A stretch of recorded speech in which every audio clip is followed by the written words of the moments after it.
گئی۔ بہزاد نے ایک نظر واش روم کے بند دروازے کو دیکھا اور پھر کال میں موجود آدمی کو بعد میں کال کرنے کا کہہ کر کال ڈسکنیکٹ کی۔ بہزاد نے اپنی شرٹ اتاری اور واش روم کی طرف بڑھا۔ شاہزے جو شاور کے نیچے آنکھیں بند کر کھڑی تھی اسے اندازہ نہیں ہوا کہ واش روم کا بہزاد آ چکا ہے۔ شاہزے کو دیکھ کر بہزاد نے واش روم کا دروازہ لاک کیا اور خاموشی سے جا کے شاہزے کو کمر سے اپنے سینے سے لگا لیا۔ شاہزے کا دل اچھل کے حلق میں آ گیا اور اسے اندازہ نہیں تھا کہ بہزاد ایسے ہی اس کے پیچھے واش روم آئے گا۔ بہزاد نے اس کا رخ دھیرے سے اپنی طرف موڑا مگر شاہزے کو نگاہ اٹھا کر بہزاد نے دیکھنا محال تھا۔ شاہزے کا جسم ہولے ہولے کانپ رہا تھا۔ ایسا نہیں تھا کہ اس نے بہزاد کی قربت محسوس نہیں کی مگر اس طرح سے نہیں۔ بہزاد اسے مکمل طور پر اپنے آپ سے لگایا اور شاور کے نیچے پیچھے موجود باتھ ٹب کا نل کھول دیا۔ شاہزے نے بہزاد کی کمر کو مضبوطی سے تھاما اور اس کی انگلیوں سے کپ کپا رہی تھی۔ ویسے مجھے نہیں پتا تھا بیوی شوہر کے سامنے نہاتے ہوئے اتنا شرماتی ہے۔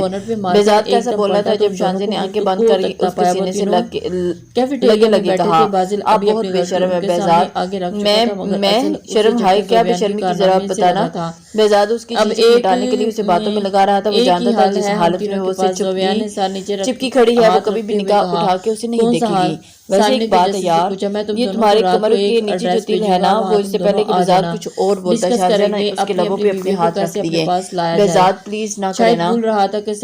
کوئی شوہر ایسا کرتا ہے جب اس کی بیوی نہا رہی ہو۔ بہزاد نے اس کے ہاتھ اپنے لبوں سے ہٹائے اور اس کے لبوں پہ جھکتے ہوئے کہا اوروں کا پتہ نہیں مگر بہزاد راجپوت کرتا ہے اپنی جان سے عزیز پیاری بیوی کے ساتھ۔ یہ بول کے بہزاد نے اسے گود میں اٹھایا اور گود میں اٹھائے پانی کے ڈب میں لیٹ گیا۔ بہزاد نے شاہزے کی کمر کو اپنے جب رکھ چکا تھا اور دھیرے دھیرے بہزاد کے پیار میں شدت آنے لگی جس سے شاہزے ڈرتی تھی۔ بہزاد ایک بار پھر اپنے اس کے لبوں پہ اپنی لب رکھی۔ شاہزے ابھی تک بہزاد کے سینے سے لگی تھی۔ شاہزے نے اپنا آپ بہزاد کے حوالے کیا اور بہزاد آپ کو نہیں لگتا ہمارا نہانا ہو چکا ہے۔ بہزاد نے مسکرا کے اسے دیکھا اور کہا اچھا مگر ابھی تو تم مچھلی پڑی تھی میرے ساتھ کھلے آسمان میں نہانے میں غلطی ہوگی مجھ سے۔ آج کے بعد تو میری توبہ جو آپ کو نہانے کا بولو۔ شاہزے کی کہنے پہ بہزاد کو اس سے بہت پیارا ہے اور اس نے شاہزے کی گردن پہ اپنے لب رکھ کے اسے خود سے آزاد کیا اور کہا اب تم سکون سے ناؤ میں جا رہا ہوں۔ یہ کہہ کے بہزاد نے اسے ٹاپ میں چھوڑا اور خود واش روم سے نکل گیا۔ بہزاد کے جاتے ہی شاہزے ایک بار پھر شرمانے لگی۔ بازل گھر آیا تو حنزہ کے ہاتھوں میں مہندی لگی تھی۔ بازل ایک دم چونکا۔ وہ تو سمجھ رہا تھا کہ وہ اس کے نکاح کے بعد بہت روئے گی گھر سے چلی جائے گی مگر وہ تو یہاں انجوائے کر رہی ہے اس کا نکاح۔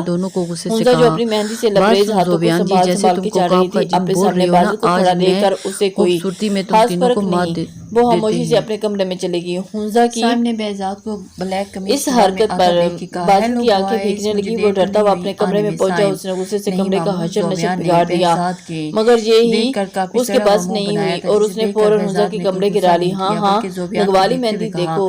حنزہ ہارون نے ویڈیو کال پہ بات کر رہی تھی جب بازل کسی طوفان کی طرح آیا۔ حنزہ جو ہارون کا آگے پیچھے کر کے مہندی دکھا رہی تھی اور وہ بازل ایک دم سے جب کمرے میں داخل ہوا تو اس کے تن بدن میں مزید آگ لگی۔ بازل اسے دیکھ کر حیران ہو گیا کہ بازل کے سامنے آنے پر حنزہ نے ہارون سے کہا ہارون میں بعد میں بات کرتی ہوں آپ سے۔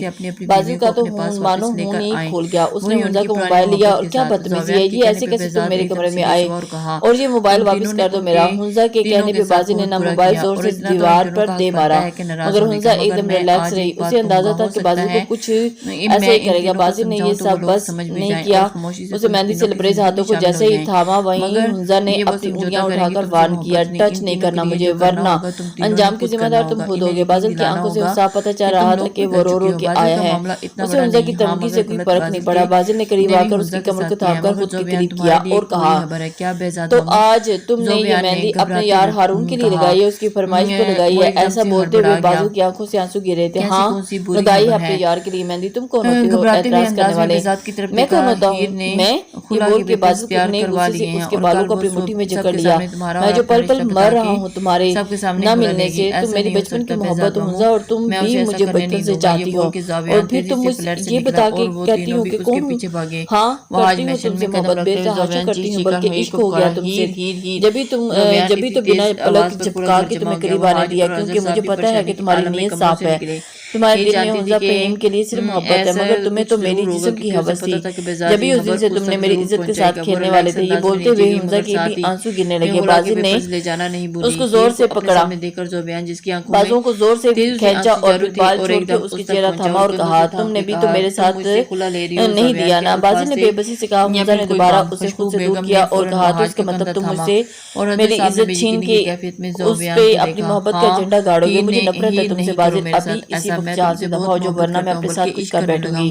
میری محبت کی یہ عزت تھی تمہاری نظر میں کہ تم نے میری جگہ کسی اور کو دے دی۔ بازل نے بے بسی سے دیکھتے ہوئے کہا، جو چاہے سمجھو یہاں سے ابھی کے ابھی نکلو۔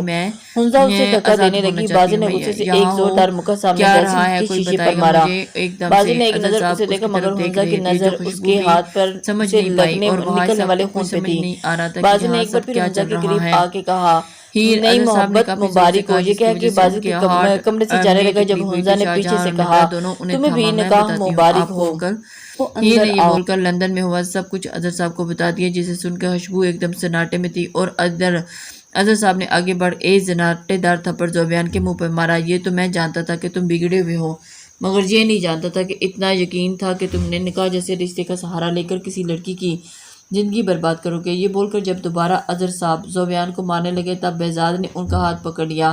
چھوڑو مجھے بہزاد، میں آج اسے جان سے مار دوں گا۔ اظہر صاحب، اظہر بھائی پلیز نہ کریں، آپ کی طبیعت خراب ہو جائے گی۔ اچھا ہے بہزاد، مجھے مار جانے دو، آج اس نے کوئی کسر نہیں چھوڑی۔ بہزاد، اظہر صاحب بلک پڑے، پاپا میں محبت کرتا ہوں ہیر سے، مر جاؤں گا اس کے بنا۔ تو مر جاؤ زوبیان۔ اظہر، ہیر نے چیخ کے کہا، اس قصے کو آج ہی ختم کر دوں گی۔ یہ بول کے اپنے ساتھ میں لائے پیپرز کھلا کے جیسے ہی سائن کرنے لگی، زوبیان نے کہا، اگر تم نے ایسا کیا تو میں جان لے لوں گا۔ یہ بول کے زوبیان نے اپنے پاس موجود پسٹل نکالی، وہ جو ہمیشہ کے ساتھ رکھتا تھا۔ یہ کیا بچوں والی حرکت ہے زوبیان، پسٹل نیچے رکھو۔ نہیں پاپا، آج مجھے مرنے دیں، میں زندہ رہ کے کرنا بھی کیا ہے۔ ہیر کو وہ ایک دم دھمکا چکا تھا اور ہیر کا ہاتھ وہیں تھم گیا۔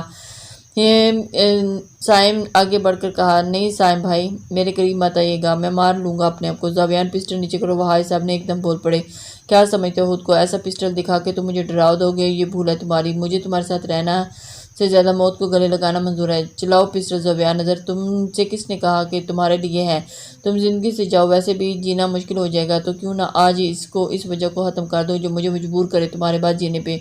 یہ بول کے زوبیان نے ایک نظر مسکرا کے ہیر کو دیکھا اور اپنے ہاتھ پہ پسٹل رکھ کر گولی چلا دی۔ السلام علیکم لسنرز،